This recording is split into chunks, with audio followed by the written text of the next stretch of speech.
Okay, so ang dami nating natutunan, ano? At salamat dun sa story ni Esther. Now, let's go to the in-depth study of the Old Testament. Ito ay pag-aaral sa seminary at we called it Old Testament Survey.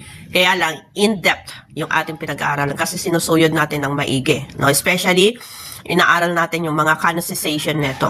Now, let's go to the book of Esther. Who is the author and date it was written? So, the author is unknown. Pastor, bakit ganon? Sa Bible, lahat halos ng mga author is unknown.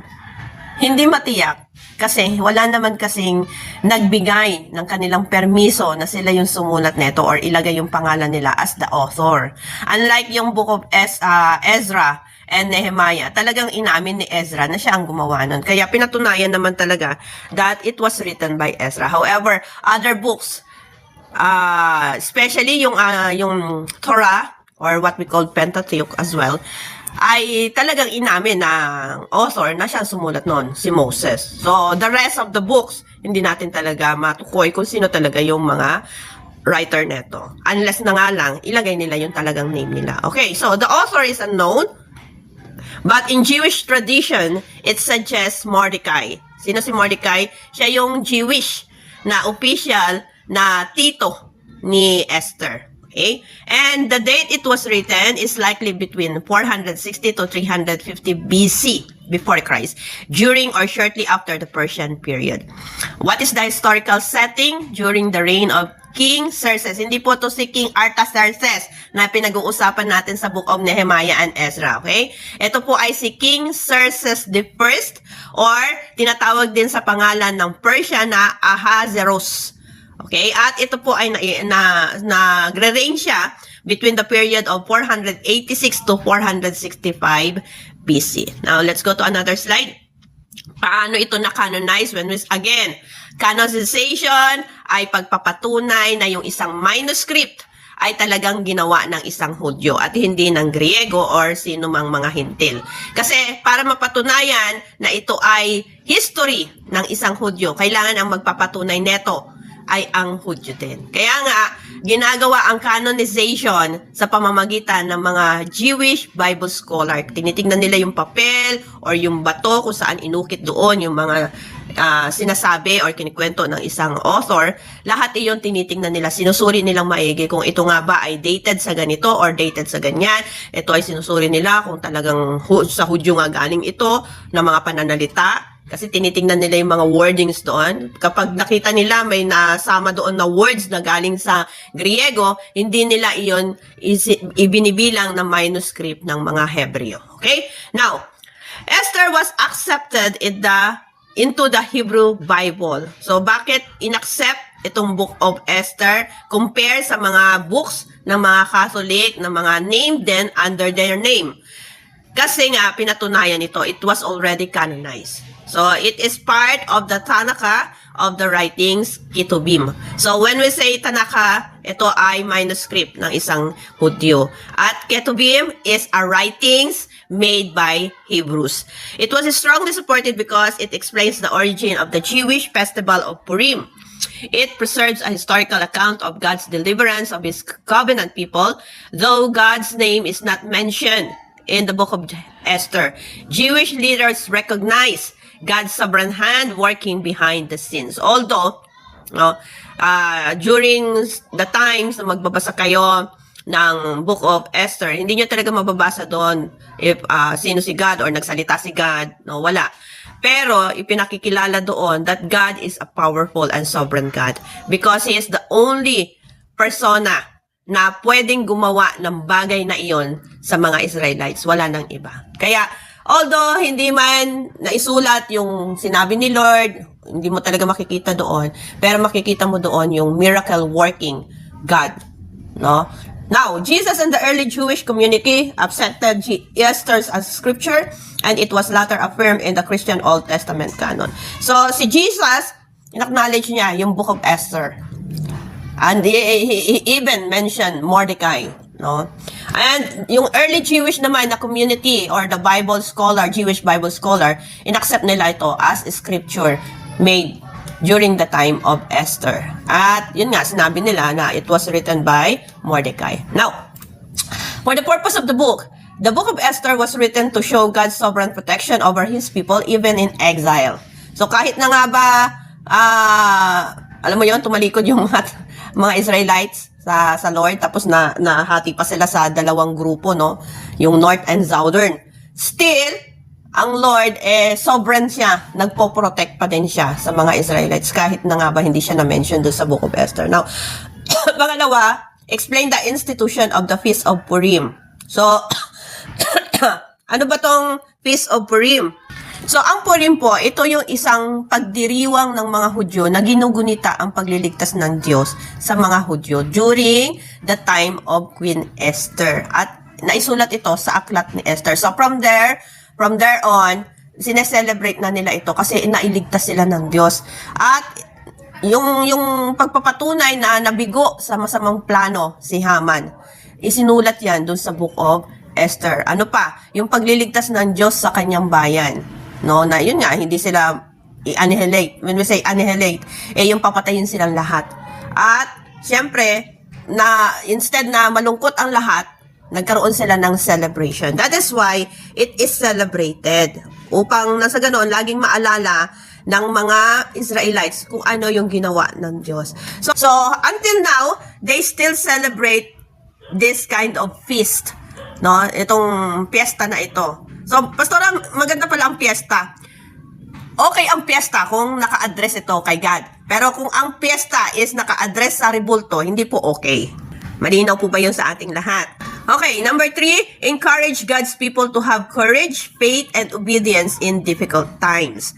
Kaya nga, kung titingnan natin, kapag mananampalataya ka, kahit pa buhay mo ang mawala, huwag kang matakot. Kaya dapat tayo, na mga Kristiyano, hindi lang mga leaders, marunong tayo dapat manindigan sa salita ng Diyos. Marunong tayong manindigan kung sino ang ating Diyos. Mahusay siya na Diyos, magaling siya na Diyos, sovereign God siya, mighty God siya, powerful God siya. Kaya kahit na anong mangyari sa buhay mo, huwag kang matakot, bagkus maging brave ka na harapin ito dahil kasama mo si God. Amen? Okay, number 4. Hindi ako nagsisermon na. Dapat teachings lang ang ano ko dito. Okay, number 4. Teach that God is present even when He seems silent. Okay, let's go to number 4. The biblical context. In summary, many Jews had returned to Jerusalem during the time na pinag-aaralan natin yung Ezra and Nehemiah. Di ba? Bumalik na sila. But others remained in Persia. Kasi, ganito po yan, no, ang story niyan. Di ba, nung nakaraan, inaral natin yung Book of Nehemiah. May utos kasi si Haring Cyrus na hindi lahat, no, ay pababalikin. At, kung sino yung gustong bumalik, sige, silang bumalik. Kung gustong maiwan, di maiwan. Ganun po yon, pinapili sila nung hari. So, kung yung gustong sumama kay Nehemiah, sige, sama kayo. Hindi kayo pipigilan. Hindi rin kayo tatakutin at hindi kayo papatayin. Kung gusto niyo pumunta, bumalik, sige, balik kayo. Kung gusto naman nung maiwan ng iba, sige, maiwan kayo. So, more on, ang dahilan ng mga naiwan ay practicality. Kasi nga naman, mayaman ang Persia. Kung babalik nga naman sila doon sa Jerusalem, wasak ang Jerusalem . So, ibig sabihin, wala kang income doon. Paano ka mabubuhay doon? Sa Persia nga naman, meron na silang trabaho, meron na silang pamamahay, no? At yung iba, ang dahilan kasi nila, natatakot silang bumalik, no? Baka mamaya balikan sila. Kagaya nung nangyari noon sa kanila sa Egypt, no? Pinaalis sila ng parao. Pero along the way, habang papunta na sila doon sa land of Canaan, sinugod naman sila nung parao, yung mga soldiers ni parao. Kaya parang ang ano nila dito is natatakot na silang umalis pa. Baka kung anong mangyari sa kanila. So those are the things na mababasa ninyo sa Ezra, no? Chapter 1 verse 1 to 4 kung bakit. Kasi may paanyaya kasi ang hari na sige, bumalik kayo or hindi kayo bumalik. Pwede naman. Okay, so balikan natin yung si Esther, dati siyang orphan. When we say orphan, wala nang nanay at tatay at ang nag-alaga na lang sa kanya is yung pinsan niya na si Mordecai. At naging reyna siya ng Persia. Kasi nagkaroon, di ba? So, nakapanood naman ninyo kanina, nagkaroon ng beauty pageant. At ang napili ng hari ay si Esther. Kasi sobrang ganda naman talaga. So, Haman, a high official, plots to exterminate all Jews. No? Kung sino man ang hindi yuyuko sa kanya, ay ipapapatay. Ngunit, si Mordecai, challenge niya itong si Haman. Di talaga siya yumuko sa harapan ni Haman. At nagalit doon si Haman. So, alam niyo na ang istorya, okay? So, Esther risked her life by approaching the king. God reverses the situation. Haman is executed. Mordecai is honored. And Jews are saved. The victory is commemorated through Purim. So, iyan yung pinaka-summary or buod ng Book of Esther. Now, let's go to the foreshadowing of Christ. Although, in the Book of Esther, the name of God was never mentioned, it beautifully points to Christ. Paano nangyari iyon? Number 1, Esther as the mediator. So, kung titingnan natin, kung iahalin tulad natin ito sa panahon ni Jesus Christ, si Jesus Christ is our mediator. No? He gave His life to save humanity. Ganon din si Esther. Ibinigay niya yung buhay niya. Kasi bawal yung haharap ka sa hari nang hindi ka tinawag. Pero humarap siya sa hari after niya mag-fasting. Okay, number 2, reversal of death to life. So, instead na papatayin, no, may decree na papatayin sana yung mga Israelite, including si Queen Esther. Yung na-turn yung event, no, at nagkaroon tuloy ng deliverance. Instead na papatayin sila. Ganon din sa atin, no, sa panahon ni Jesus Christ. Yung kamatayan ni Jesus Christ, yun yung nag-turn ng event para sa ating lahat ng mga mananampalataya na instead na papupunta tayo sa impyerno, hindi na tayo mapupunta sa impyerno kasi namatay si Jesus para sa atin. Now, tingnan naman natin yung story ni Mordecai. Mordecai as the exalted righteous one. Although Mordecai was rejected, but then he was exalted. Nakita niyo po yun? Nung una, supposed to be si Mordecai ang magiging governor Pero hindi kasi bida-bida itong si Haman. Pero kalaunan, no, siya din ang itinalaga ng hari. Kumbaga, alam mo yon, kahit na anong hadlang ang gawin ng tao, pero kapag ang Diyos na ang kumilos, walang makakahadlang. Same thing kay Jesus Christ. Hinadlangan siya ng kamatayan para hindi siya maghari. Tama? Pero, yung palang kamatayan niya, yun yung magbibigay ng glorification sa Kanya, sa Ama, at sa ating lahat. Kaya nga, kung titingnan ninyo yung Book of Esther, bakit naisama ito sa canonization? Kasi merong spirit behind it na inihahalin tulad doon sa panahon ni Jesus Christ. Yung iba kasing libro na isiningit ng mga Catholic doon sa Bible, wala kasi yung spiritual na kinalaman about kay Jesus Christ. Kaya ganun po. Number 4, hidden God, revealed Savior. God's work invisible in Esther. So, nakita natin yon. Hindi masyadong binigyan ng pansin yung ating God dun sa Book of Esther. Kaya nga sinasabi nila, ay, hindi ito spiritual, hindi ito ito yung claim ng mga Griegong Kristiyano. Pero, pinatunayan ito ng mga Hudyo na hindi, may kinalaman ito. Kasi bakit? Although si Lord na nahimik siya ng 400 years in silence, in dark age period, but still, may ginagawa na pala ang Lord behind the scene.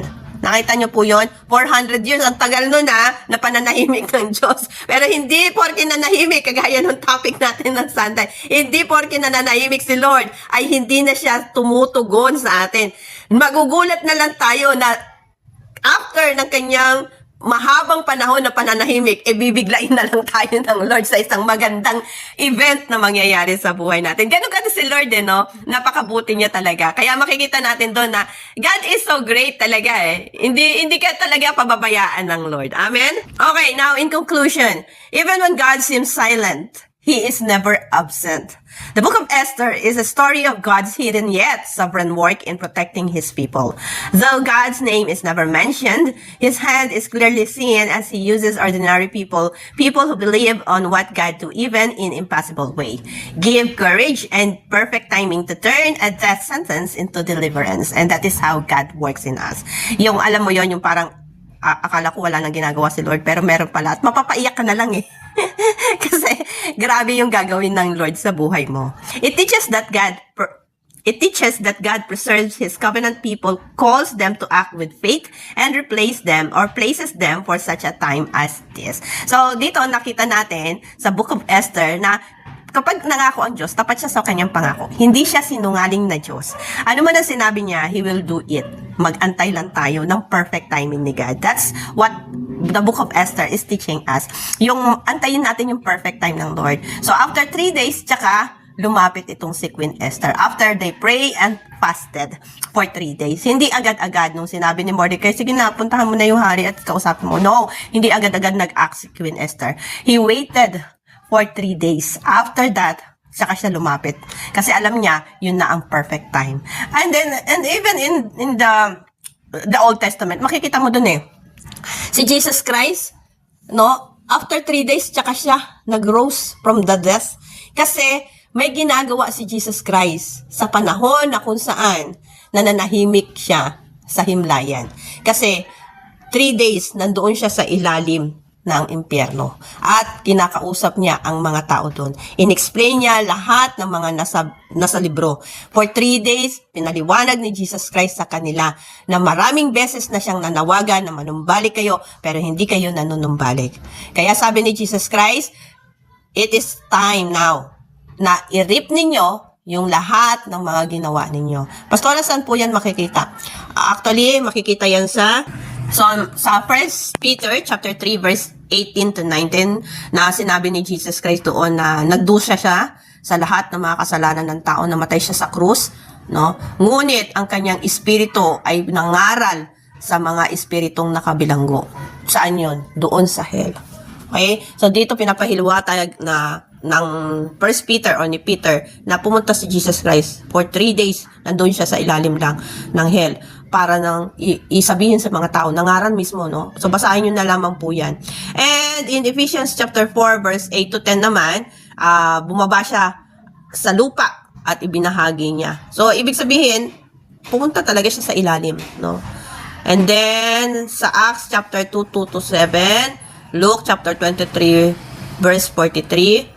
So, tignan nyo na lamang po, no? Ang mga verses na yan na binanggit ko.